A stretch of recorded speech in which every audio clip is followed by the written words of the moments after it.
Men ayolmanmi o'zi? Men shunchaki charchadim. Erkak o'rnida erkak bo'lishdan charchadim. Mard ayol bo'lishdan, kuchli ayol bo'lishdan charchadim. Hammasini nozik yelkamga olishdan, yolg'iz yig'lashdan toliqdim. Men ham ayol bo'lishni istayman.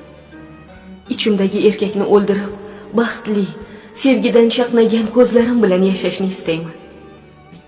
Menga ham kimdir nimadir ilinishini, buni olib qo'y, senga oldim deyishini istayman.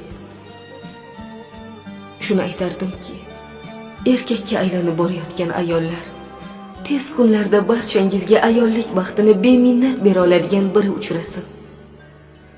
Asli ojiza, ammo kuchlilarim, hammangizga baxt tilayman. Baxt. Chunki